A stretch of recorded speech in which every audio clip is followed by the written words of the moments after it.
Hello viewers, welcome to our channel. నేను మీ చరణ్ పరిమి. కమల్ హాసన్ కొత్తగా కాలేజీలో జాయిన్ అయ్యి చదువుకుంటున్నాడు. సో ఇది ఇంట్రెస్టింగ్గా ఉంది కదా. కమల్ హాసన్ 69 సంవత్సరాల వయసు. ఆయన ఇప్పటికీ ఒక సేయింగ్ వాడుతూ ఉంటాడు అనమాట. ఏంటంటే, నేను నిత్య విద్యార్థిని, చచ్చిపోయే వరకు ప్రతి మనిషి విద్యార్థి, ఇంకా జీవితంలో నేర్చుకుంటూనే ఉంటాడు, నేర్చుకోవడం అనేది కంప్లీట్ అవ్వదు అని చెప్పేసి ఆయన ఎప్పుడు చెబుతూ ఉంటాడనమాట. ఇదే ప్రాసెస్లో ఆయన ఒక సబ్జెక్ట్ గురించి నేర్చుకోవడానికి ఒక కాలేజీలో జాయిన్ అవుతున్నాడు, ఒక క్రాష్ కోర్సులో. అసలు ఆ సబ్జెక్ట్ ఏంటి అని ఎందుకు వెళ్ళబోతున్నాడని చూస్తే, అమెరికాలోని ఒక ప్రతిష్టాత్మకమైన యూనివర్సిటీలో కమల్ హాసన్ గారు ఏఐ గురించి, ఆర్టిఫిషియల్ ఇంటెలిజెన్స్ గురించి చదువుకోవడానికి ఒక క్రాష్ కోర్సులో జాయిన్ అయ్యారు. ఆయన ప్రస్తుతానికి అమెరికాలోనే ఉన్నారు. సో ఈ కోర్సు వచ్చేసి 3 నెలల కోర్సు అనమాట. ఈ కోర్సుని చదవడానికి వెళ్ళారు. అంటే ఏఐ చదివి ఇప్పుడు ఆయన ఏం చేయాలి, దాని గురించి తెలుసుకుని ఏం చేయాలంటే, ఏఐ వచ్చి గట్టిగా సంవత్సరం అవుతుంది. సో ఈ 1 ఇయర్లోనే ప్రపంచ స్థాయిలో ఏఐ ఉపయోగం ఏంటి అనేది అనేక రంగాల్లో అర్థమైంది. టెక్ కంపెనీల్లో అయితే వందల కొద్ది కూడా ఉద్యోగాలు పోయాయి. సో చాలామంది ఉద్యోగాలు ఏఐ అనే టెక్నాలజీ ఫిలప్ చేస్తూ వస్తుంది. కోడ్ రాయడం దగ్గర నుంచి ప్రతి విషయాన్ని కూడా. అదేవిధంగా సినిమాల్లో అలాగే అడ్వర్టైజింగ్ రంగంలో కూడా ఏఐ ప్రాధాన్యత విపరీతంగా పెరిగిపోయింది. ఈ మధ్యకాలంలో అయితే ఏఐ ఉపయోగించి చిన్న చిన్న యానిమేషన్ ఈ సిరీస్లు కూడా వస్తున్నాయి. అవి డిజైన్ చేసేసి, అంటే ఏఐ ద్వారానే మొత్తం, ఇంకా ఎవరు కూడా ఆర్టిస్టులు స్కెచ్లు వేయాల్సిన పని లేదు, బ్యాక్గ్రౌండ్ కలరింగ్లు వేయాల్సిన పని లేదు, ఏమీ చేయాల్సిన పని లేదు. టోటల్గా ఏఐ చేస్తుంది అదంతా కూడా. ఈ టెక్నాలజీకి సంబంధించి అనేక టూల్స్ కూడా మార్కెట్లో అందుబాటులో ఉన్నాయి. కొన్ని వచ్చేసి ఆ పెయిడ్ టూల్స్ ఉన్నాయి, అలాగే కొన్ని అయితే నాన్ పెయిడ్ కూడా ఉన్నాయి. సో ఇట్లా రకరకాలుగా ఉన్నాయి. అయితే వీటిల్లో ఆ పెయిడ్ టూల్స్ అనేవి ఏవైతే ఉన్నాయో వీటిని ఉపయోగించి నిజంగా వండర్స్ క్రియేట్ చేయొచ్చు. అడ్వర్టైజింగ్ రంగంలో అయితే ఇప్పుడు ఇక పోస్టర్ డిజైనింగ్ అనేది చాలా మామూలు అయిపోయింది. ఏదో ఒక థాట్ అనుకొని ఏఐకి జస్ట్ అలా టెక్స్ట్ ఇస్తే చాలు, ఆ థాట్ రూపంలో ఒక మంచి పోస్టర్ డిజైన్ చేసి మన చేతికి ఇస్తుంది. దాంట్లో కావాలంటే మనకు కావాల్సినవి ఏమైనా చిన్నవి యాడ్ చేసుకుంటూ వెళ్ళిపోవచ్చు. అంత ఈజీ అయిపోయింది. లోగోస్ డిజైనింగ్ కావచ్చు, అలాగే సినిమాలకు సంబంధించి కూడా ఇప్పుడు కొత్తగా ఏఐని ఏ విధంగా వాడుతున్నారంటే, ఒక రీల్ లాగా, షో రీల్ లాగా ఏఐలోనే మొత్తం డిజైన్ చేసేసి కొన్ని సీన్లు, కొన్ని విజువల్స్ డిజైన్ చేసి, క్యారెక్టర్ డిజైనింగ్ కూడా లుక్ డిజైన్కి విజువల్స్ డిజైన్ చేసి వాడుతూ ఉన్నారు. ఇట్లా రకరకాలుగా ఏఐని వాడుతూ వస్తున్నారు. ఇక సాఫ్ట్వేర్ టెక్నాలజీ విషయంలో చెప్పే పనే లేదు, విపరీతమైన యూసేజ్ ఉంది. దీంతోపాటు స్క్రిప్ట్ రైటింగ్లో కూడా ఇప్పుడు మామూలుగా అయితే సాఫ్ట్వేర్కి సంబంధించి, చాలా వెబ్సైట్కి సంబంధించి ఏదైతే కంటెంట్ ఉంటుందో వాటిల్లో ఉండే కంటెంట్ అదంతా కూడా ఏఐ ద్వారానే, ఏఐ ఆర్టిఫిషియల్ ఇంటెలిజెన్స్ అసిస్టెంట్స్ ద్వారా తయారు చేసి వాళ్ళు పెడుతూ ఉన్నారు. ఇది కాకుండా సినిమాల్లో కూడా, సినిమా రైటర్లకు కూడా స్క్రిప్ట్ తయారు చేయడంలో ఎక్కడైనా స్ట్రక్ అయితే, ఎక్కడైనా రైటర్స్ బ్లాక్ వస్తే ఏఐ మీద ఆధారపడి ఆ స్క్రిప్ట్ని కొద్దిగా ముందుకు తీసుకెళ్ళడానికి హెల్ప్ తీసుకుంటున్నారు. అంటే ఏఐ సొంతంగా ఒక కథ రాయగలిగే కెపాసిటీ ఏఐకి ఉంటుంది. మనం అడగాలే కానీ, కాఫ్కా లాంటి స్టోరీ, కాఫ్కా ఎవరైతే ఒక సీనియర్ గొప్ప రచయిత, ఒక లెజెండరీ రైటర్, ఒక అంతర్జాతీయ స్థాయి పేరున్న వ్యక్తి, ఆయన స్టైల్లో ఒక రైటింగ్ కావాలి అంటే ఒక చిన్న స్టోరీని ఏఐ రాసి మన చేతికి ఇస్తుంది. అంత ఈజీ అయిపోయింది.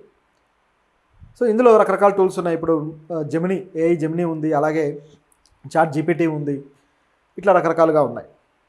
అయితే ఇవన్నీ కూడా ఆయా రంగాల్లో ఇప్పుడు భవిష్యత్తుని నడిపించబోతున్నాయి అనేది ఇక మనం అర్థం చేసుకోవాల్సిన విషయం. అనేక రంగాల్లో ఉద్యోగాలు ఇక పోతాయి అనేది అర్థం చేసుకోవాల్సిన విషయం. అయితే కొత్త రకం ఉద్యోగాలు, అంటే ఏఐని మనం ఆపరేట్ చేయడానికి తగిన విధంగా కొన్ని ఉద్యోగాలు తయారవుతాయి అనేది మరికొంత రెవల్యూషన్. ఇది తర్వాత తరంలో రాబోయే రెవల్యూషన్ అని చెప్పుకోవచ్చు ఉద్యోగాల పరంగా.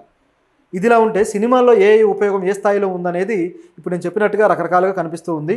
ఈ మధ్యకాలంలో ఆర్జీవీ కూడా ఏం చేశాడంటే, ఏఐ వల్ల మ్యూజిక్ ఇండస్ట్రీని మొత్తానికే తుడిచిపెట్టుకుపోతుంది, మొత్తం ఆర్టిఫిషియల్ ఇంటెలిజెన్స్తోనే మ్యూజిక్ని అందరూ కూడా తీసుకుంటారు అని చెప్పేసి ఆర్జీవీ చెప్పడం జరిగింది. ఇది కూడా మైండ్ బ్లాక్ విషయమే. ఎందుకంటే ఆయన కొన్ని ఎగ్జాంపుల్స్ కూడా చూపించాడు.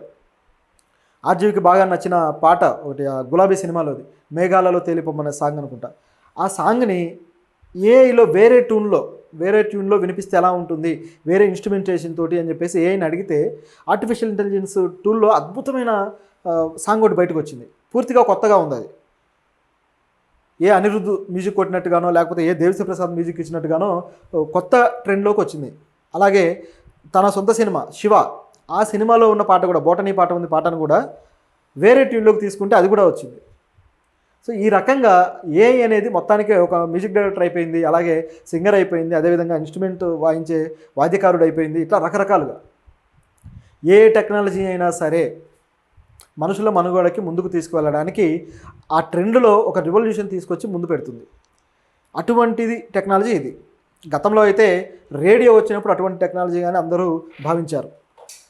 ఆ తర్వాత టీవీ ఉన్న ఇల్లు ఆ రోజుల్లో 80స్లో టీవీ ఉన్న ఇల్లు ఒక పెద్ద, అంటే చాలా ఒక గౌరవ మర్యాదలు అలాగే పెద్ద స్థాయి ఉన్న ఇల్లుగా దాన్ని చూసేవాళ్ళు. అలాగే ఆ తర్వాత చూస్తే కంప్యూటర్ రావడం. సో ఇది మొత్తం ప్రపంచ రూపురేఖల్ని మార్చేసి గ్లోబలైజేషన్కి అతిపెద్ద దన్నుగా నిలబడింది కంప్యూటర్. ఇప్పుడు సినిమాలు కూడా మనం గ్రాఫిక్స్ సినిమాలు ఎంత అద్భుతంగా చూస్తున్నామంటే, బాహుబలి లాంటి సినిమాలు కావచ్చు, కల్కి లాంటి సినిమాలు కావచ్చు, ఈ కంప్యూటర్ తీసుకొచ్చిన గ్రాఫిక్సే. సో ఇట్లా రకరకాల టెక్నాలజీలు ముందుకొచ్చేసి ప్రపంచ గమనాన్ని మరిన్ని రెట్లు ముందుకు తీసుకువెళ్ళిపోతాయి. ఇలా అడుగులు వేస్తున్న ప్రపంచ గమనాన్ని ఒక్కసారిగా చాలా దూరం తీసుకెళ్ళిపోయి నిలబెడతాయి. అటువంటి టెక్నాలజీ ఈ ఏఐ.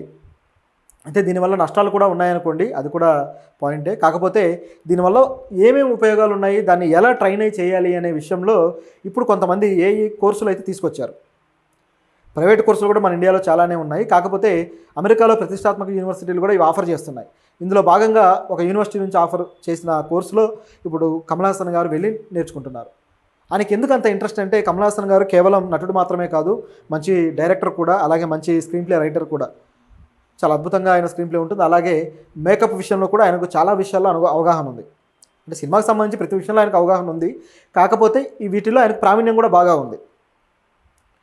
ఆయన భారతీయుడు సినిమా మేకప్ కోసం, ఆ మేకప్ ఎలా ప్రోస్థెటిక్ మేకప్ చేయాలి, ఆ సినిమా కోసమే మన ఇండియాలో మొదటిసారి ప్రోస్థెటిక్ మేకప్ అనే టెక్నాలజీ వచ్చింది. అది కూడా కమల్ హాసన్ గారే తీసుకొచ్చారు. ఇది ఎలా చేయాలి అని ఆయనకు ఆలోచన వచ్చి ఆయన ఏం చేశారంటే, హాలీవుడ్కి వెళ్ళి ఎవరైనా వెళ్ళి మేకప్ ఆర్టిస్ట్ నేర్చుకొని రండి అంటే ఎవరు వెళ్ళలేదు. చివరికి ఆయన ఏం చేశారంటే తనే వెళ్ళి Rambo cinema, Sylvester Stalin cinema Rambo ఉంది కదా, ఆ సినిమా యూనిట్లో జాయిన్ అయ్యి మేకప్ అసిస్టెంట్గా. అప్పటికే కమల్ హాసన్ గారు పద్మశ్రీ అవార్డు గ్రహీత, చాలా గొప్ప వ్యక్తి, చాలా పేరున్న వ్యక్తి భారతదేశంలో. అప్పటికే ఆయన ఆస్కార్ ఈవెంట్స్ కూడా గెస్ట్గా వెళ్ళిన వ్యక్తి మన దేశం నుంచి. అంత గొప్ప వ్యక్తి వెళ్ళి ఒక మేకప్ అసిస్టెంట్గా హాలీవుడ్లో జాయిన్ అయ్యి సిల్వెస్టర్ స్టాలిన్కి మేకప్ వేశాడు. అక్కడ నేర్చుకున్నాడు అనమాట. బ్లాస్టింగ్ అయినప్పుడు ఆ స్కిన్ కాలిపోయేవి అవన్నీ కూడా, ఆ మేకప్ టెక్నిక్స్ అవన్నీ నేర్చుకోవడం. అలా నేర్చుకొని ఇండియాకి వచ్చిన తర్వాత ఇక్కడ ఆయన భారతీయుడు 1 ఏదైతే పార్ట్ ఉందో ఆ సినిమాకి ఆ ప్రోస్థెటిక్ మేకప్, ముసల మేకప్ అక్కడ నుంచి కొంతమంది అసిస్టెంట్లను కూడా తెచ్చుకొని ట్రై చేసి ఆయన నెగ్గాడు.